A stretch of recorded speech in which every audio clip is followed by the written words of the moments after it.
Welcome, everyone, to Therapeutic Astrology Podcast.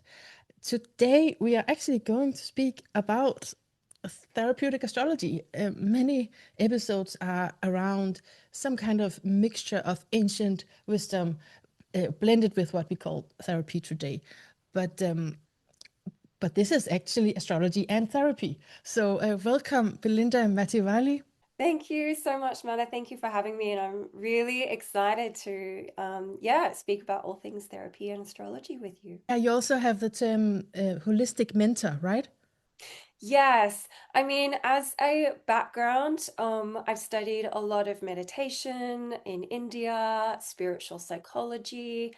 I've always been interested in astrology, Mhm. but I really come, I guess, from a heavy background of a spiritual seeker, being very curious about life, who we are, why we do the things we do, and astrology, of course, just blends so beautifully into that.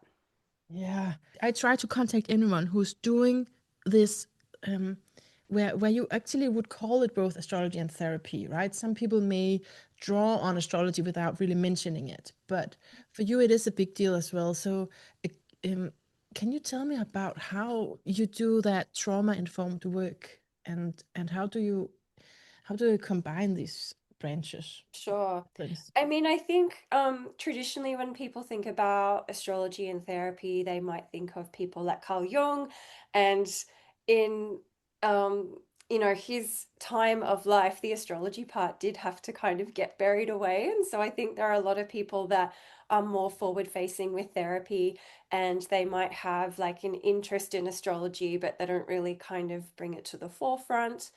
Or then we have like another camp of people that have really learned a lot about astrology, but they don't have that therapeutic background.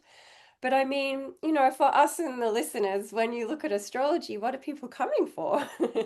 Mm. They're coming often to ask for guidance, or they have very deep questions about their love life, their relationships, their career, where they want to live. These are really, really big questions. And I think we're at a really interesting time in astrology now because in the past, I think people thought astrology was fortune telling, that you could go to an astrologer who was maybe perhaps also psychic, and you could ask questions and get very definitive answers like, oh, you will meet your partner at this time and this place. Yeah. And I think we're coming into a phase and a period now where people realize, astrology isn't fortune telling. It's not deterministic. Mhm.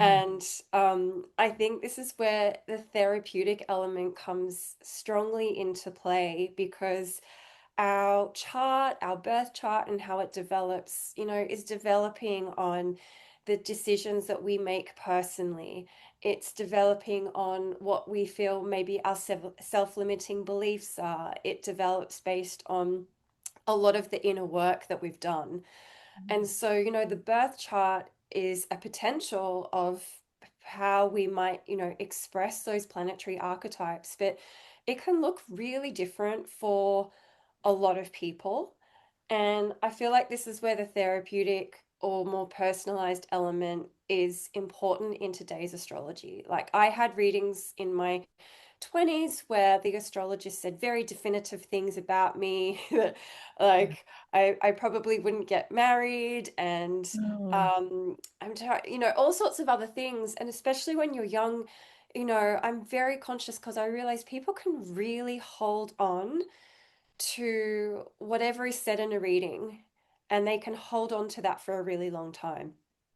If they create a self-limiting belief based on that, that is what we now kind of call like trauma in the trauma-informed world, Hmm.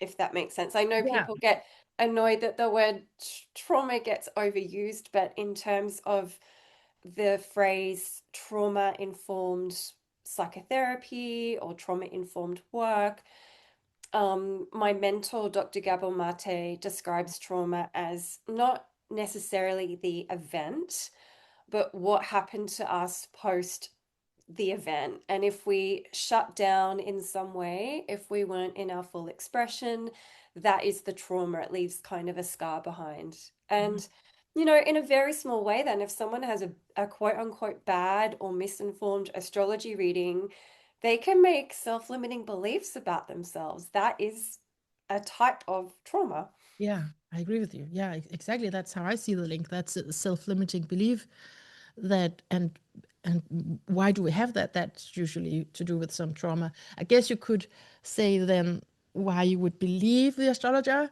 could be because of some earlier trauma if you wanted to drag it back to something, right? Because that's because Definitely. you've Also, left your that own. Hmm? I think, as a generalization, I think a lot of people haven't always been brought up in environments to really trust their own intuition. Exactly. And this is, not to say like, bad parenting or anything, but even very common things that I grew up with was like, when I went to school, which makes me sound old, like you couldn't go to the bathroom when you wanted. You had to go within a break, and sometimes for very small children that was difficult. Mm. Often at dinner tables, we might have been told, we're not hungry, mum. And she's like, okay, you have to eat all your food. I don't like this food. You have to eat it anyway. So these are very small examples, but from that day one, we are overriding our body's intuition to feel safe in our environment with our caregivers. And so that manifests in so many other ways. But I think that's why people sometimes struggle. And when they come to a reading, I think 90% of the time, people often know the answers to their questions, but Mm. they are a little afraid or scared of acting out those actions. And they're wanting some reassurance through the reading that what they want to do, might be correct for them. And the way that I do readings now, it is very based on self empowering the Yeah. person. It's a lot about asking questions, especially because this is the trauma informed work, and also being a meditation teacher. My primary focus is to tell or share with the person that they are their chart, they're the living astrology. We can use the chart as a reflection and talk about the decisions that they're wanting to make, but there's nothing more important than their own intuition, because I want people to walk away from a reading really reflecting on that inner sense as much as possible, rather than giving all of the power to the chart. Or definitely, I wouldn't want them to be giving any power to me at all. Yeah, that's the inclination. That's, I think, that is the inclination in many people who are seeking astrology rather than therapy. What do you think about that? Because often I've tried to ask astrology clients to, hey, what about, some sessions of therapy with me? And they're usually not interested in that, whereas people who come for therapy, they're more committed in doing that deeper inner work. How do you feel Mm. about that? That there can be something that in asking about your chart that's actually revealing you're not ready to do maybe inner work yet. Well, there's that as well. As astrology is about timing, Yeah, patterns. I say each transit's like an initiation, and sometimes there are times where people feel ready to look at things deeper. yeah, Um, yeah, I mean, lots of people come for one-off readings with me, but then a lot of people often also transition into that more mentorship style where we do meet, say for like 6 sessions afterwards. And that's this has good. been really helpful, say, if someone has been going through some difficult relationship things, and they might have eclipses on their first and seventh house, and we have then had further sessions to kind of unpack what are some of the patterns going on within the relationships. Yeah. Where have they been, either prey to narcissists, or not seeing red flags, and really doing some inner work around that. And for one client, by the time that eclipse series finished, she did have a new partnership come in, but it was something that was much more aligned. Whereas Mhm. when she first came, it was after an eclipse and a relationship ended, and she was, really, really distraught. but it was like, okay, let's unpack what have you learned about yourself rather than thinking that was just, a lost experience or I need to get that person back or it was a waste of time. It was like, well, what have you learned about yourself and how can we work with that? Because I think we were only a few eclipses into that series. And I was like, there's more of this story to unfold, but it does depend on how you choose to kind of show up. Yeah. But there's a lot of action in the part of your chart that's your first house and your seventh house. So, do you want to work with that more? So that's just one example. Um, I also do see a trend with more people are wanting to work. They're typing in like holistic mentor or astrologer. I've asked people and they're like, yeah, we wanted to go a little bit more deep than just a one-off reading. So I Yeah. think it's just different for everyone. Yeah, but that is definitely the ideal for me is have that succession of sessions together with someone to unpack it because you can't say it just in one session, all of it. And it No, is a yeah. dialogue and things are gonna emerge from that togetherness. So Yeah. that sounds really I mean, good. I always check in with people. I think a lot of people, not all, but a lot of people, they might be working with a therapist already.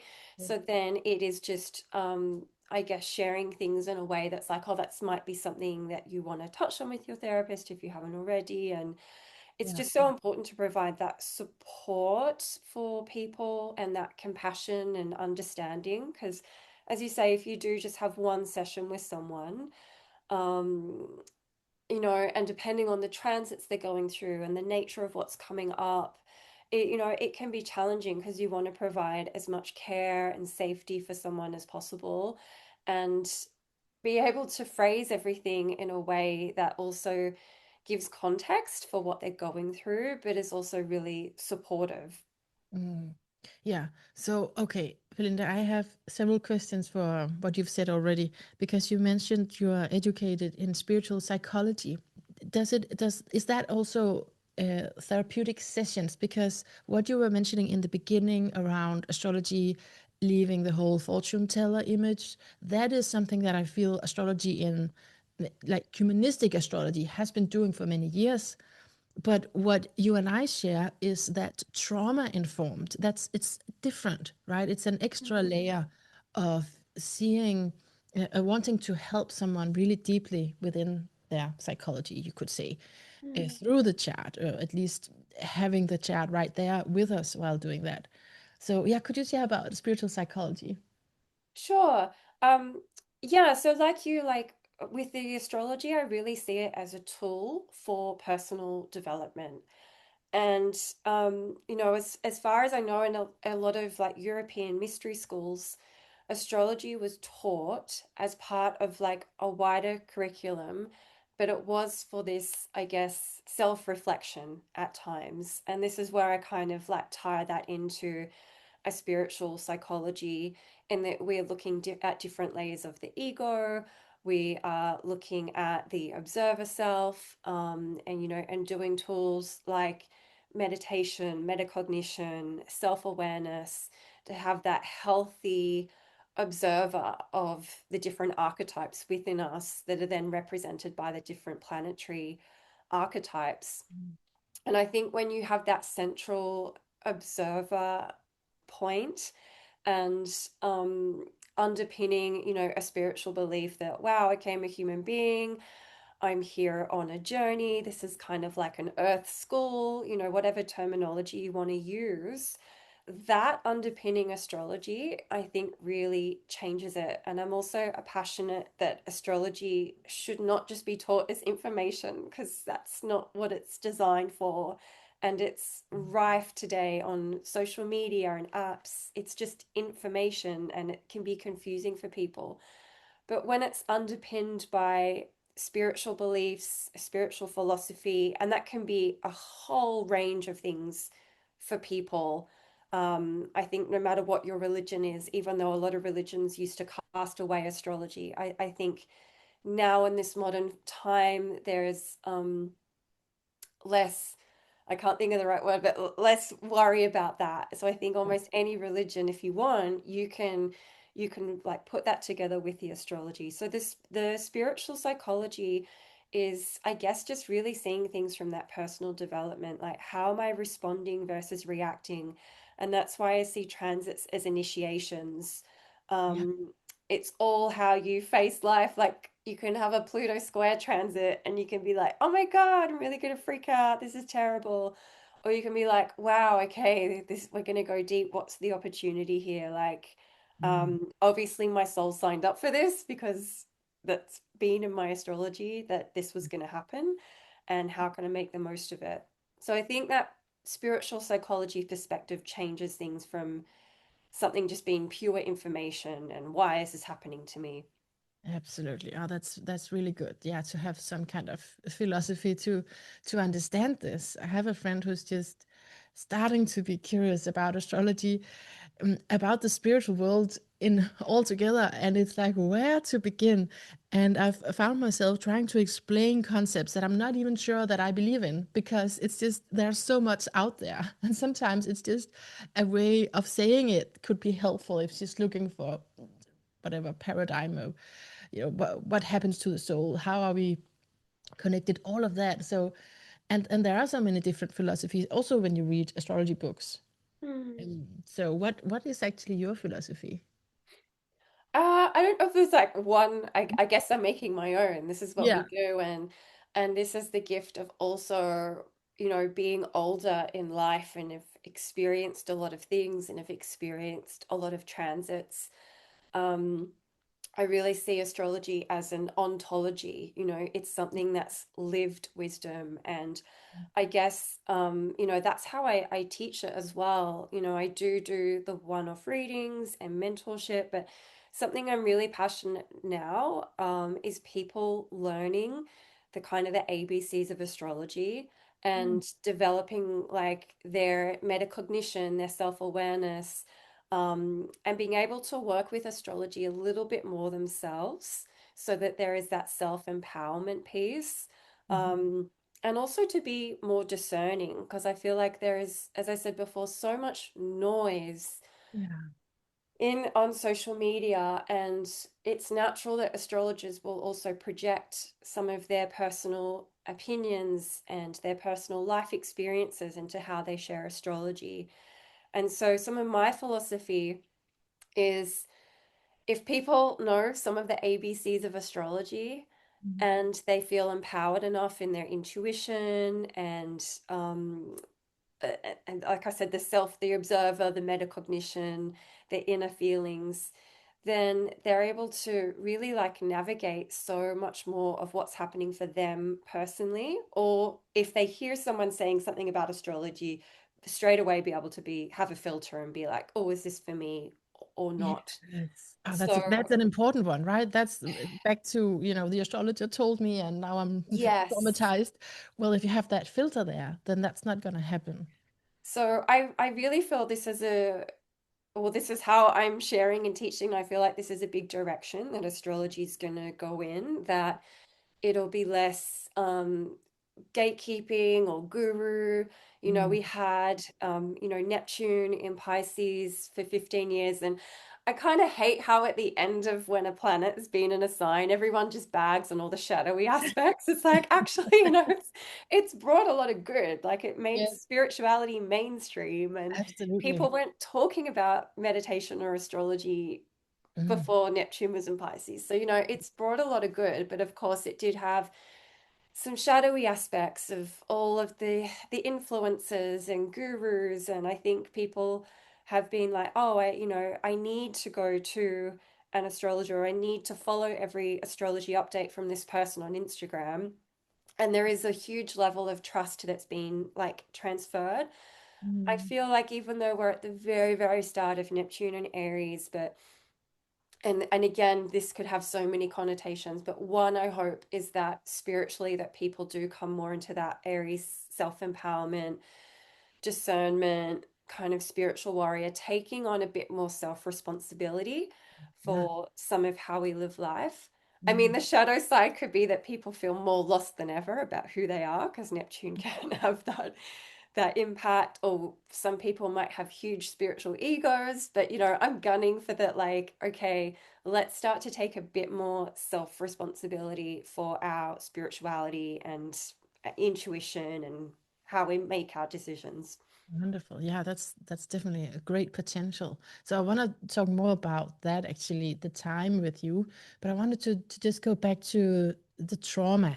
So when Yeah. you get a chart, how do you see a trauma in the chart? I'm really always curious to hear about that because in a way you could say the whole chart is also representing the wounding in one sense, at least from my tradition, but there can be certain pinpoints, like certain like markers. Oh, I want to look there, I want to look here. So what do you look to for an archetype? I don't look at anything in the No. chart. I Oh, feel like when you look at a chart, I guess a trauma-informed perspective is knowing that every archetype has a shadowy side and a higher side. yeah, And until you first meet a person, you won't know how that has played out for them. for So sure. even an aspect that might look really sweet or lovely might end up being, quote unquote, a trauma for them. Maybe it was something with Venus and Jupiter, but they got mollycoddled and they didn't get what they needed in a different way. So my point, like, I remember there was one of my teachers at one point shared charts with us in a class, and they said, "Is this person a sinner or a saint?" And we Oh, didn't know who it was. But the idea, I guess, was to share that, just by looking at a chart, you don't know whether this expression of the planets is yeah, good or bad. Has it created a trauma or not? And because it is so sensitive, it's very much, I guess, I ask people what they want to explore in their chart. So I will always like lead with that. mm-hmm. And depending on how things are going, or if we're just having one session, I might not dive into and be like, oh, hey, but how is like that, I won't even say a specific aspect because I don't want someone listening to be like, I have that in my chart. And Yeah, what does that mean? yeah, be But all just say worried. I Yeah. do, um, and so I think this is the whole point of trauma informed, Mm, that if someone has a specific aspect in their chart, they're not like, oh my God, that's a really bad one. mm. Maybe there's trauma that I've forgotten about that happened to me when I was small. And Oh, no, no. yeah, I really try. That's one of my biggest things, is for sometimes people read something on TikTok and I don't know, it might be Chiron and Libra. I can mention that because it's a whole generation. I've had some people reach out being like, does that mean my relationships are always going to be like traumatic or terrible? That's going to be a wound, pain point for me. And so we've spoken about that being an opportunity of like learning about yourself, and a whole generation of people has Chiron in that placement. It's not Yeah, just you personally. right. So, Yeah. um, I'm so happy as you speak. I'm so happy I'm not on social media anymore. I took myself away from it, Belinda, because I got so addicted. I got so addicted, and it's so. But I do hear that I mean, it's pluses and minuses with being there and not being of there. But course, for my mental health, I'm really happy to not be there.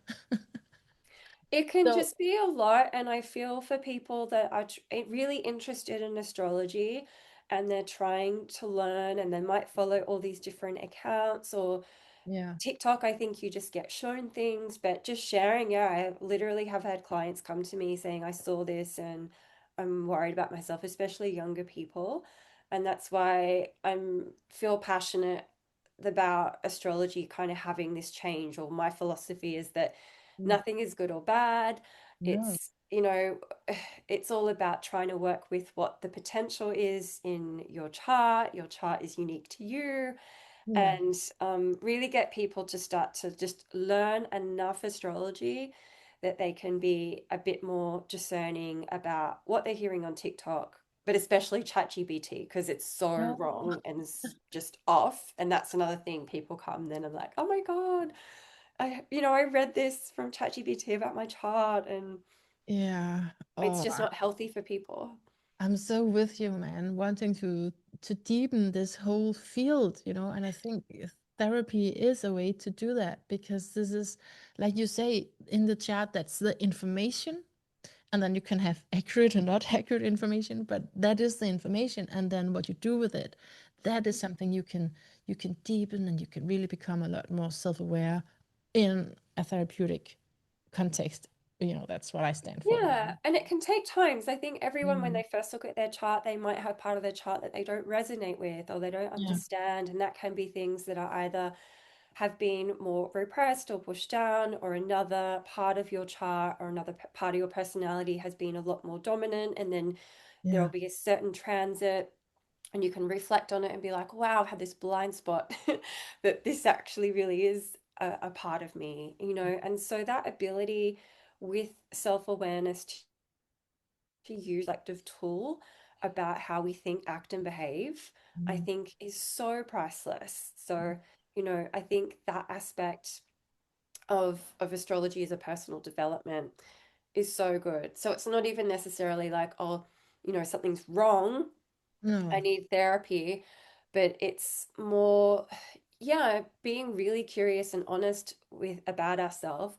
And just say you have a part of your chart where you see maybe you're acting out more shadowy side, and you've created a self-limiting belief.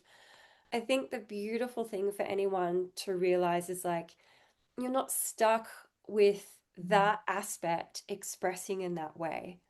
Yeah. It No. also has that higher expression potential. And so it's just a flip of doing the inner work. And then it's like, wow, then I have that potential available to me. Yes, I love that flip. There's definitely things that needs to be flipped because I can't, like, what would the meaning be if I say, oh, ChatGPT is saying this about me? That's not meaningful, right? I Mm. think if it should be meaningful, it's like I'm experiencing this in my life, and now I'm searching for answers because I'm experiencing this in my life, and then I'm just saying that thing can then be that will be mirrored in the chat somewhere, right? Whatever you're experiencing. And then you can learn a lot about it. But then if you really want to change it, Yes, I think the thing is sometimes people are like, wow, I'm going through a tough time or a tough situation. It's mirrored in the chart, and they get locked into that and mm, be like, yeah, feel almost like a victim, I guess. yeah, And then it's like the switch is like, hey, but every transit, it does have a challenge, but also an opportunity. And how can I grow from this experience rather than feel like stuck or victimized by it? yeah. So I understand that. And I really recognize that in myself as well. On sad days, the tendency to be like, oh, Yeah. but this is where I am and I can't change it. But so maybe we could talk about the time that we're in right now, because if anything is certain, it is change, right? Yes. Uh, and like you said, Neptune is in Aries and Saturn is gonna go there really soon. And we have the eclipses. What are you most focused on? What do you sense is going on? Um, I think like for people personally, maybe it's because I'm a meditation teacher, but I'm just so passionate for a lot more grounding, whatever it is that makes people feel grounded, whether that's cooking or being in nature or whatever, meditating, whatever, because there is so much big change, but I think we can get really in our heads. Mm. And a lot of the planets, even like the Saturn Neptune conjunction, I'm so excited about it. But let's be honest, like these are slow moving planets. It's Yeah. not like on the day that they're conjunct, No. that we're all going to figure everything out. If you look back to even the pandemic and we had Saturn and Pluto, it wasn't like a few months after the conjunction that we were kind of like, what's really going on here? It took a while. What It was took their a while. meeting really, really about? But I think it's about listening to life, observing, how are we feeling during these times? And of course, there is a lot of change, especially with the eclipses. We just had Uranus station retrograde. Um, yeah, Neptune's just gone into Aries, Saturn's going in there tomorrow. Of course, my hope, as I shared before, is, it really does feel like a lot of new beginnings. I feel for people personally, I really hope that people do take a lot of personal power back, because I feel a lot of it's been given away. If we look at even the current news stories at the moment, which, like you, I try to stay out of. I was offline when I was in Thailand, and then I come back on, and there's all these things about the Epstein files and everything else. It's just mental. But I think we can agree that it does feel like worldwide, we're in a stage where things are not working in any way. Historically, when Saturn and Neptune last met, the Berlin Wall came down. We also had like the American Civil War at another time when Neptune was in Aries. So it's like, really thinking about people's rights, individuals' rights. So I feel like we're definitely in for like a lot of change, and things might feel hectic um, for that change to happen. And I think that's why it's really important as individuals we kind of like plug in. I see Saturn and Neptune together as an invitation to really be honing spiritual practices, like Saturn being that discipline, honing intuition, meditation, whatever it is that makes you feel connected to your inner technology. With Pluto and Aquarius, everyone's talking about AI. I'm like, what about our inner technology?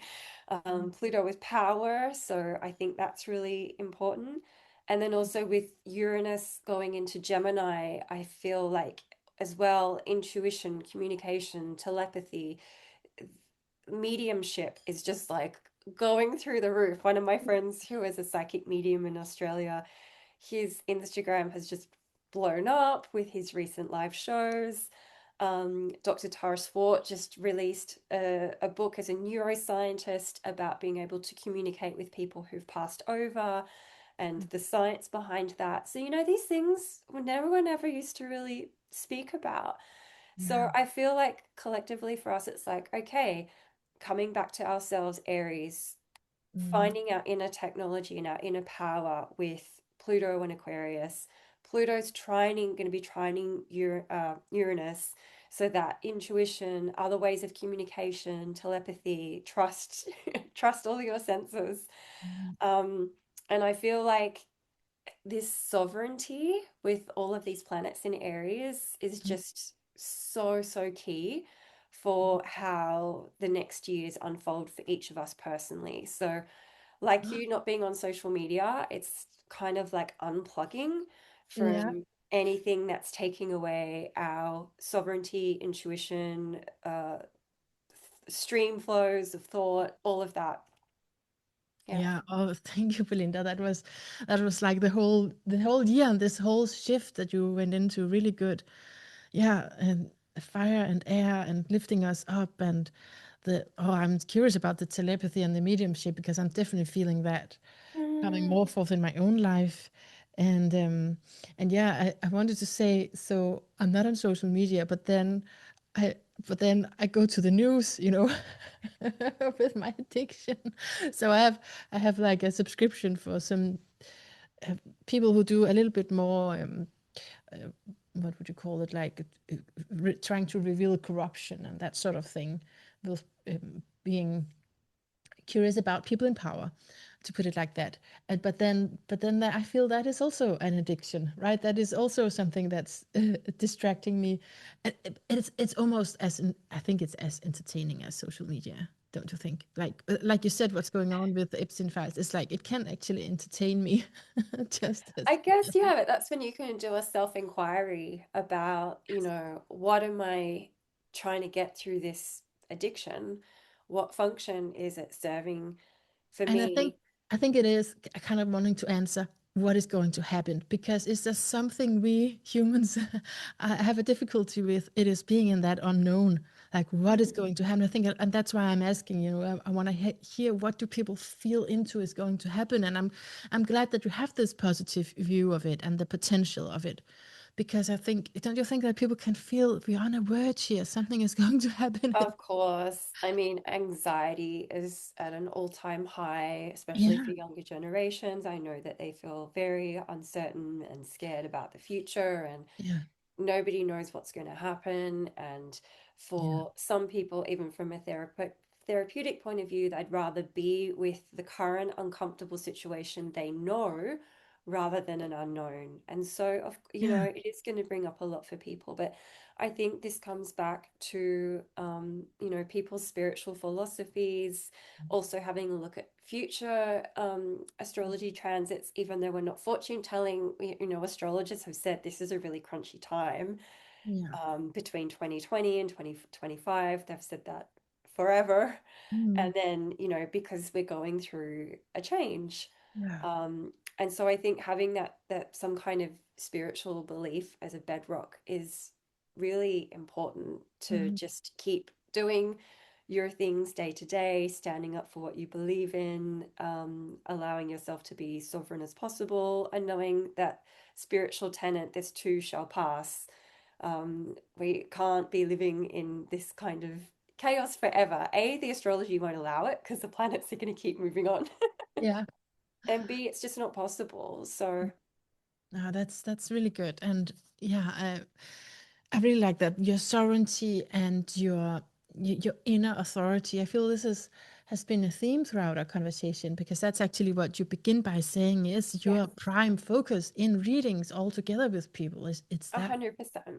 Yes, in the So readings, in the teachings, how I think about astrology and how I think for us as a collective and all of my clients, I say, as much as that you're investing in AI or outer tech, you have to invest in your inner tech. I just think it is just so, so, so important for everything. And yeah, that's my bedrock, my foundation for everything that I offer for people. It always has to come back to that self-empowerment piece.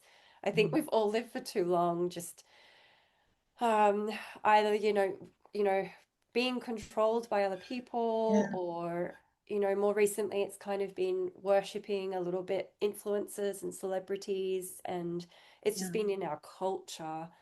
Mm. um, so let's see what happens as, these bigger outer planets shift further and further into Aries. But my hope, because it could be expressed in many ways, but my hope is that we do get more self-empowerment and discernment. Absolutely, I think so too. Okay, so we are towards the end here, but I wanted to just speak a little bit with you about your own birth chart, and that's always a little bit curious with someone who's an astrologer herself. But I just had a quick look at it, and when I saw what I saw, I was like, that's the whole magic right there. I mean, there's so much in a chart, so it's never just that, but it's a big thing that you have the Sun conjunct Chiron, Yes. and it's even in the 12th house, the spiritual house. So and in the Taurus, so you have this saying spiritual nurturance. Spiritual nutrition. Yes. Nutrition, Yes. nutrition. Yes, spiritual nutrition. I was like, that's it right there. Right, with the Taurus and the nutrients wanting to be fed in all levels, and then in the 12th Yes. house and with Chiron the healer. So yeah, did you make that up through by looking at your chart or No, I didn't actually. I mean, I've just done so many careers. I was a nutritionist for a okay, long time, and I was okay. really into fasting and cleansing. Ah, And that was an open window into meditation because, when you aren't taking as much physical food in, you're like, wow, I feel like I can really connect with the divine, and my body feels like really pure. And oh, you kind of realize that, yeah, we do get like just cosmic energy as nourishment. And this is what I mean with people, Pluto and Aquarius, and also all of those signs I mentioned is like plugging in to that cosmic energy, if you want to call it universe or God, whatever. But, that or the Wi-Fi of the universe, like that's the spiritual nutrition, plugging into that. And I feel that sustains us when we do have wounding in our ego, or, our human part is really struggling to move through a very heavy 3D world, as we spoke about with everything that's going on. I think the thing we need to get back to more is that spiritual nutrition and connecting with the invisible yeah. aspects of us. When you do a really good meditation and you feel the like that connection and flow of energy, it's just the best. Or if you hug a tree and you feel all the prana coming through. So that is, yeah, that is like a very important tenet, I guess, in my work. And yeah, when you have Chiron conjunct the sun, um, like healing work is just feels like very like it's going to be part of your life. It's like who you are. Yeah. Wow, that is amazing to hear. Wow, I'm so fascinated by that, having been into fasting and opening up to another kind of nutrients. Do I say it wrong? Nutrients, nutrition. That was the Well, word. yeah, in English, yeah, we you food you can both are words, but I say spiritual nutrition for that's just the little phrase that I use, and that was just nourishing all of the invisible aspects of you to Yeah, make the visible feel really strong and healthy and good. that's amazing. Because there's so many levels of us to feed. And so the Taurian focus of the body is then mixed with all of Chiron's wisdom and knowledge. And then the 12th house as that spiritual component, or that in the field of wanting to, mm, yeah, be a mystic. Maybe let's put it like that, right? So it's like you are a mystic, and then really employing your body to be a channel somehow. Just this is really interesting, Belinda, that you've done that. Do you still fast? Are you still into that?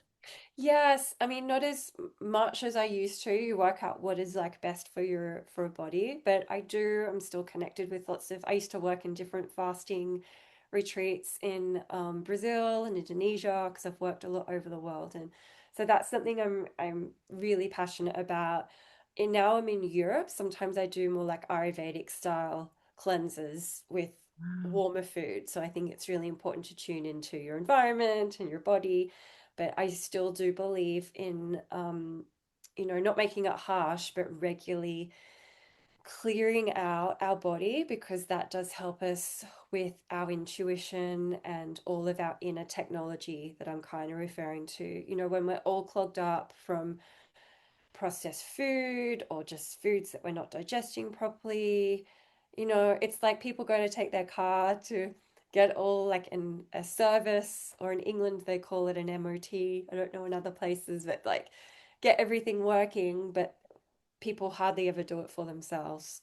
Mm, oh, Maybe now that there's more planets in Aries, we will look after ourselves more. I know that Aries is not the body, but still coming back to like, what is good yourself. for me. Yeah, absolutely. Yourself as the engine, as the starting place, as the creator. Oh, this is really good. Okay, so in the end, what do you feel like sharing with people? I didn't ask you about too much about your background. I don't know if do you have anything you feel like you want to say to people, things that have been unsaid until now? Um, No, I guess it's just like trusting the journey of your chart. I think a lot of people interested in astrology now are often quite young. They might not even been through like a Saturn return, and just remember that, your chart you have when you were born, and it's relevant when you're 5 years old, when you're 15, when you're 55, when you're Mhm. 95. And so there's so much of your chart that you're going to mature into, and the chart that's kind of going to develop over time. So you Mm, don't have to feel like that when you're younger that you completely know everything about your chart, because it will mm, continue to grow and surprise you. And if there's things about your chart you don't get, you just have to wait until later. I think sometimes there's just like a lot of pressure put on that, especially with work or relationships. I'll say, like, I'm a Gemini rising. I have a lot of interests. You've heard some of them. And so, if I tried to think about what I was going to be doing or things like that when I was 25 by looking at my chart, I wouldn't have all the answers that I have now. No, you would just know a lot of things. You would just know it needed to be a variety of things, but you would not be able to say all of those things. That's we are too limited in our imagination, actually. to Yes. Yes. And that's another thing, I guess, even about the spiritual philosophy. And we're in eclipse season. Yeah. The best things in your life are probably not what you have planned. Sometimes they come during an eclipse, or it might be something else, and it's that plot twist. It's like, Mm. wow, this is even better than I imagined. And so you have to leave space in your mind for a little bit of magic as well. I know some people get very mental with astrology and transits and charts and trying to control. We can't control everything in the chart, no matter Leave how much space. you learn about astrology. Yeah, no, no, we can't control it. Yeah, no, for sure. Leaving space for a little magic. That is really a good life Yes. So advice. hopefully there'll be magic this eclipse season Yeah, for some people. Yeah. yeah, yeah. I know that you're affected by it. I know I'm affected by it. Yes, it's basically right on my south node, north node axis. So I'm like, oh yeah, cool. What's gonna happen? So you have a similar placement? It's on my birthday, the 3rd of March, the second eclipse. Ah, So I feel it's very personal. okay. Yeah. Yeah, the notes are making aspects to, for example, my Chiron and stuff like that. So, and of course my son when it's on my birthday. Um, yeah, Interesting. yeah. So definitely let's. I'm also feeling like what you're saying. Like, just take me there. I'm open.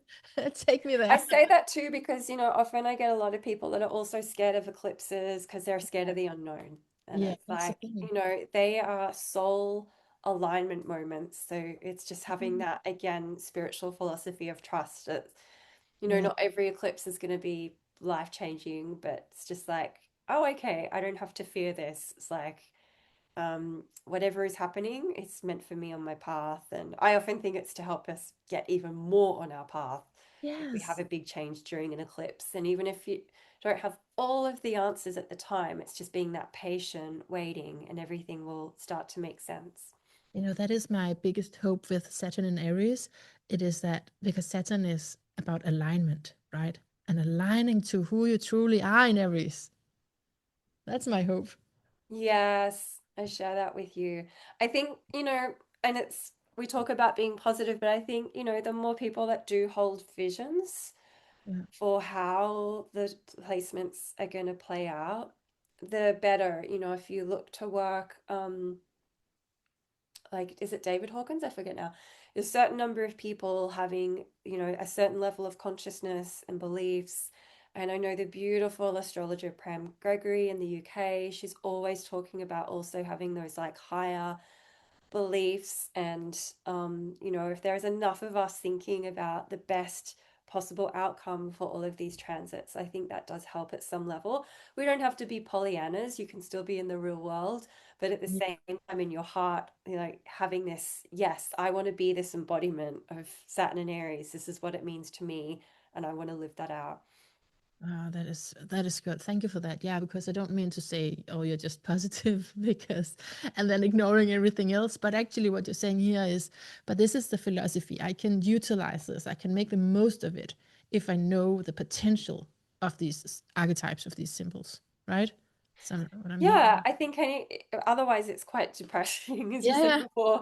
We're living in a crazy world, and I'm like, oh wow, things could go this way or that way. I think Yeah. as a human, we have to always hold that highest potential in mind.